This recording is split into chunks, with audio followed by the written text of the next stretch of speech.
Ser podcast. Hoy por hoy Magazine. Ser podcast. Bueno, pues esta es ya la sexta caja que abrimos este verano, así que vamos a averiguar qué personaje traerá esta. Esta es color verde musgo, huele a libro antiguo, a flor prensada y un poquito también, hay que decirlo, a agua estancada.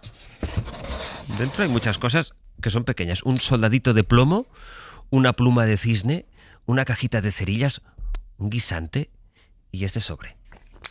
Esta semana el nombre que hay escrito dentro del sobre es el de Hans Christian Andersen. Hoy por hoy Magazine. Ser podcast. I woke up awfully early. Something disturbed my sleep. Out through an open window came this simple melody. Llevamos todo el verano recordando las visitas de extranjeros ilustres a nuestro país. Truman Capote en la Costa Brava, Julio Verne los días que pasó en Vigo, Agatha Christie en Canarias. Hoy vamos a viajar al siglo XIX para entrar en España por la Junquera y recorrerla prácticamente entera, como hizo el escritor de cuentos danés Hans Christian Andersen.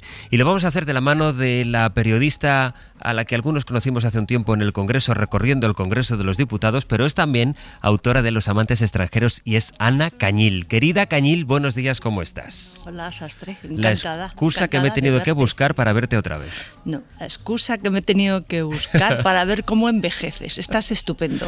Bueno, gracias. Pese al verano. Bueno, centrémonos en Andersen, que estaba enamorado de España ya antes de venir a España. Empecemos por ahí, Ana. ¿Qué imagen tenía él de nuestro país en aquella época, además? Pues cuando era pequeño Napoleón había invadido Dinamarca. Entonces Carlos IV acompañó a las tropas de Napoleón con un grupito de soldados y los soldados españoles eran mucho más amables que los franceses que hicieron muchas perrerías. Por lo que sea. Por lo que sea. Y entonces Andersen recuerda perfectamente que un soldado español bien pertrechado le cogió en brazos, le alzó y le hizo muy feliz. Ajá. Ese soldado además tenía familia en España y entonces se quedó con una imagen de los españoles fantástica. ¡Qué maravilla!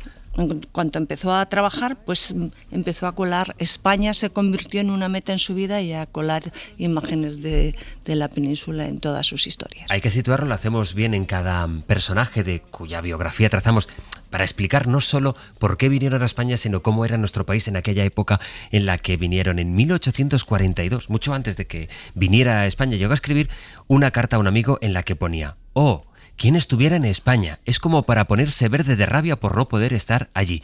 ¿Cuándo logra venir finalmente aquí? Pues llegó en septiembre de 1862. Había cobrado un dinero de parte de su benefactor, Edward Collins, por los cuentos. Bueno, él, aunque intentó toda su vida ser un dramaturgo, un gran escritor y tal, al final ha pasado a la historia universal por los cuentos. Sí, efectivamente, ¿no? Entonces, pero él ya era reconocido en toda Europa. Había viajado por Francia, había viajado por Inglaterra, por Italia. Charles Dickens en Inglaterra le había dicho: por favor, siga usted escribiendo, es un tipo maravilloso. Y era un solterón con una sexualidad ambigua, nunca se supo muy bien, y lo que tenía era un ego desmesurado. Entonces, que compensaba también un poco su físico. Él era un tipo poco atractivo físicamente, ¿no? Entonces viene a Madrid y tiene la mala suerte de que en Madrid no se ha traducido su obra y nadie le conoce. Nadie le conoce. Cuando justo en 1862 él tiene 57 años y ha publicado ya, no sé si la mayor parte de sus cuentos. Pues casi todos. La princesa y el guisante, La sirenita, El traje nuevo del emperador, que para mí es sensacional, el patito feo. ¿Tu favorito es el del emperador, el traje del emperador? Ay, sí, porque nos ha dado tanto juego en la historia del periodismo Sartre. Bueno, la metáfora del emperador está desnudo. Ya es que ya no ni la queremos utilizar. Ligeramente usada, te iba a decir. Nos da vergüenza, sí, ¿no? Sí. Porque es que... Es verdad. Y el patito... Tardaríamos en descubrir el cuento. Ahora, una vez lo conocimos, lo hemos usado, ¿eh? Y el patito feo entre nuestros hijos, a ver si mi hijo va a ser este patito feo de la clase, ¿eh? Sí. Bueno, es que está lleno, o sea, sus cuentos, algunos chungos, están en el imaginario colectivo de todos los padres de este embargo, mundo, ¿no? El que tiene este ego desmesurado que se ha recorrido media Europa, dices que cuando llega a nuestro país nadie sabe quién es, porque nadie ha leído ninguno de sus cuentos. Nadie sabe quién es, salvo un poquito Eugenio Hartzenbusch, que es el autor de Los amantes de Teruel, y el duque de Rivas, Hartzenbusch porque habla alemán, y el duque de Rivas porque es un pequeño literato muy viejito, y entonces se enfada. No le gusta nada y además despotrica contra Madrid. Madrid le parece un sitio... O sea, él que la tenía espantoso. Tan romantizada, la idea de España, cuando llega aquí no me conoce nadie. La capital le molesta muchísimo. Sí. Luego entraremos en el resto del viaje, pero la capital le parece un sitio cutre y espantoso. Es que claro, hemos utilizado las metáforas a partir de los cuentos de Hans Christian Andersen. Bueno, está presente hasta en la música, Cecilia. Soldadito de plomo, es el colmo que tengas que luchar por un general de madera. Supongo que eso debe ser el gran éxito literario, cuando tus metáforas, tus cuentos pasan al imaginario colectivo. Vamos a los detalles de cómo fue ese viaje por España de Hans Christian Andersen. Mira, entró, lo cierto es que él entró por Barcelona. Cogió un barco, o sea, Barcelona le pareció de entrada muy bien. Yo creo que exagera porque dice que los cafés de Barcelona son más estilosos y mucho más confortables que los parisinos. Uh-huh. Coge un barco y se va hasta Valencia, bueno, que también le parece un sitio interesante, pero no te creas que le fascina, ¿no? Y luego desde Alicante se marcha a Málaga en un barco que le llaman el Non Plus Ultra, que era una chatarra, o sea, en definición de él. A medida que va avanzando por la península y que no recibe parabienes, se va templando su humor. Además viajaba con el hijo del protector de él, un tal Jonás, un joven, y eso se iba complicando. O sea, ¿no? Él se va desencantando un poco de la idea romántica que se había hecho de nuestro país. Se va desencantando y además es que encima las diligencias son tan estupendas como él pensaba, pero ningún bandido le atraca. O sea, que eso es lo que pasa. O sea, los viajeros del 19 románticos venían a vivir novelas. Piensan que España es África, vienen a vivir novelas, algunos pagan a agentes o a bandidos parecidos al Tempranillo para que les atraquen, despotrican de las diligencias, con bastante razón, por otra parte. Pero bueno, él se va un poco desencantando. ¿Y él qué tipo de viajero dirías que era? Era un gran viajero. Bueno, era un gran viajero, aunque aquí se queje. De hecho, de Francia e Italia los conoce bastante bien. Y era un neurótico. O sea, además de tener en cuenta que dormía con todo atado por si le robaban, hombre, no claro, había si un viene incendio. Con la idea de que le van a atracar, exacto, claro. Si lo provocaba, de que había un incendio, de que qué podía pasar, pero bien organizado. O sea, y sabía cómo contactar, cómo contratar los caballos, cómo hacer con las diligencias, cómo embarcarse. Pero aquí algo se le torció, claro. El imaginario toda su vida, sueño con ir a España, oh, qué maravilla, los toros. Los toros fue a ver una corrida, primero una novillada, y dijo, bueno, soy un valiente, voy a ver una corrida. Y al cuarto o quinto caballo que vio destripado en la arena, imagínate, o sea, salió corriendo absolutamente espantado, ¿no? Decías que había entrado a España por Barcelona. ¿Le gustó? Le gustó bastante, por eso que te comentaba de el ambiente, el mar, los cafés, sí, le gustó bastante. Vamos a escuchar ahora lo que dejó dicho de Málaga. En ninguna otra ciudad española he llegado a sentirme tan dichoso y tan a gusto como en Málaga. Un propio modo de vivir, la naturaleza, el mar abierto, todo cuanto para mí es vital e imprescindible, lo hallé aquí. Y algo todavía más importante, gente amable. Aquí quiero que me entierren en caso de que muera en España. Bueno, pues aquí ha cambiado un poco la cosa, ¿eh? Sí. ¿Cuándo se produce ese cambio de chip de una península que le desencanta a una Málaga que le fascina tanto que dice, cuando yo me muera que me entierren aquí? Bueno, si se llega a morir en Málaga, el cónsul de Málaga, Mark William, le da algo, porque sabes que para los protestantes no había cementerios en Málaga, los ponían de pie en el mar y que el mar se los tragara, o si no se los comían los perros. O sea, hasta principios hubiera sido un problema, y el cónsul que les recibe estaba peleando contra eso. Yo creo que el cambio se produce en él cuando entra en la exótica Andalucía y cuando empieza a ver que puede cumplir lo de las mantillas negras, los ojos apasionados negros de ellos y de ellas, las pestañas románticas, las calles, el flamenco, el cante. Empieza a percibir el Málaga ese exotismo que van todos buscando, ¿no? Y que también el cónsul inglés le recibe más amablemente, ¿no? Y hay otra presencia muy interesante, ¿no? Y luego ya cuando empieza el viaje a Granada. Por tanto, podemos decir que es una cosa que cuentas, por cierto, en Los amantes extranjeros, que es el libro en el que precisamente Ana Cañil va recordando algunas biografías y su paso por nuestro país.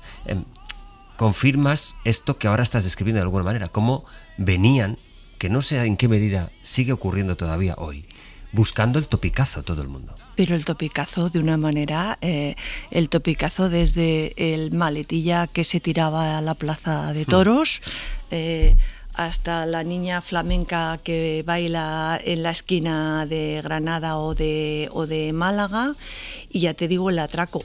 Andersen no se atrevió tanto a provocar un encuentro con los grandes bandidos de la serranía de Ronda, que quedaban desde herencia de los franceses, pero muchos de ellos sí que lo intentaron, o sea que... Vamos a recoger precisamente uno de esos topicazos del propio Hans Christian Andersen en sus cuadernos de viaje. Bueno, la Inquisición ya fue abolida en España. Mucho aquí ha sido abolido y más que lo será. Pero no los ojos de los andaluces. Eso sería pecado mortal. Sería como apagar los luceros que en España brillan en el cielo y entre las pestañas de delicados párpados. No solamente a través del encaje de una mantilla negra, sino también en el niño mendigo y en la hermosa gitana que vimos vendiendo castañas. Quien fuese dueño de su retrato, ser dueño de ella sería pedir demasiado.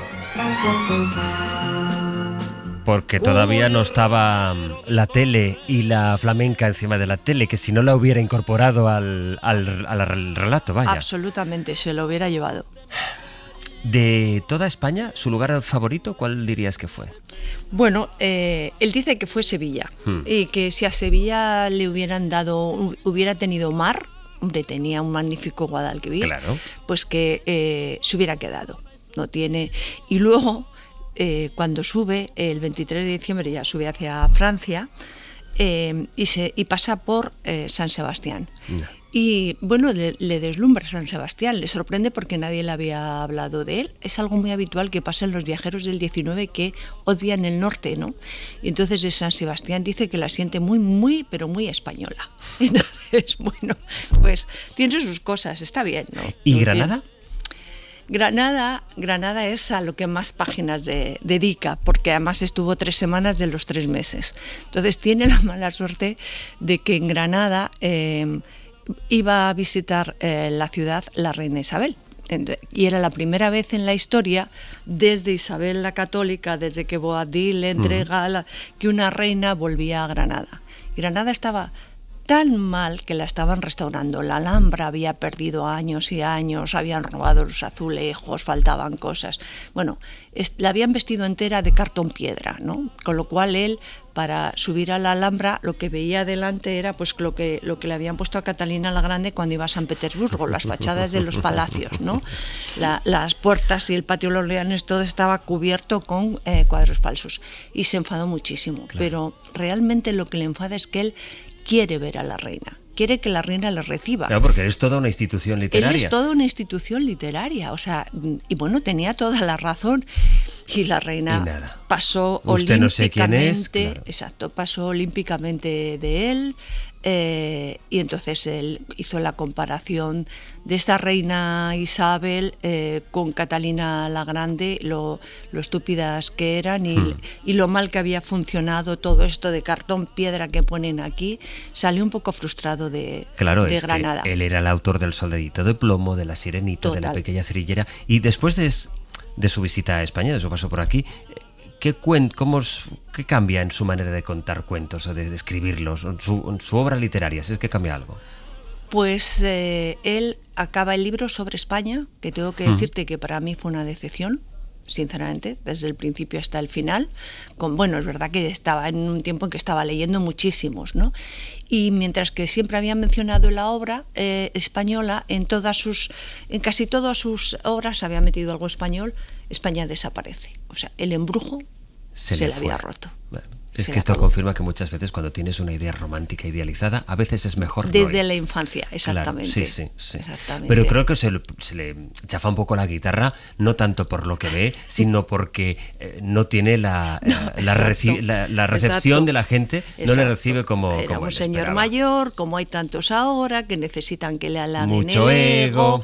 Hay que cuidar a los abuelitos, halagarles el ego. No sé si tiene que ver con la edad o él cuando hubiera venido con 30 años y hubiera tenido el éxito que tenía tan mayor. No lo sé. Nos vamos a quedar con la duda. Tú que has leído, Ana, tantos libros extranjeros que viajaron por España, ¿cuáles recomendarías?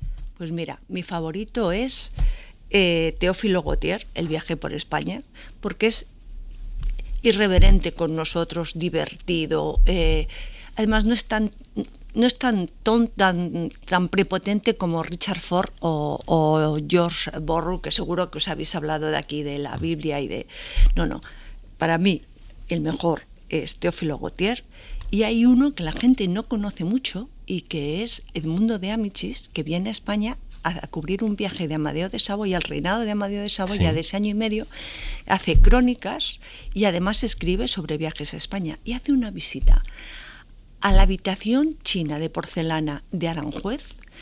Este señor, para la gente que no se acuerde, quiero recordaros que es el autor de Mi mono Amedio y yo. O sea, a todos nos salta una generación. Sí, pero yo no tenía localizado que Edmundo de Amicis hubiera escrito sobre... Sí. He oído unas crónicas periodísticas estupendas de Amadeo de Saboya y los cuentos y de Aranjuez. Describió el palacio, que recomiendo a todo el mundo, la habitación de porcelana del Palacio de Aranjuez, que le dejó fascinado.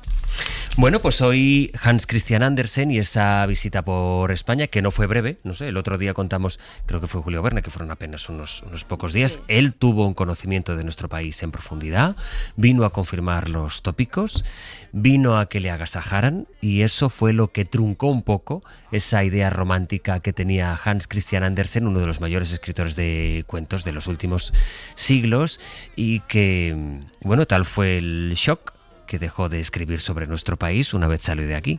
Pues nada, pues eso que nos hemos perdido. Ana Cañil, yo en cambio he ganado la oportunidad de verte y de que nos contaras, nos acompañaras en este paseo esta mañana aquí en la radio. Qué gustito verte, sastre. Lo mismo digo, un beso. Y fuera de los pasillos del Congreso, eso sobre todo. Adiós, Cañil. Para no perderte ningún episodio, síguenos en la aplicación o la web de la SER, Podium Podcast o tu plataforma de audio favorita.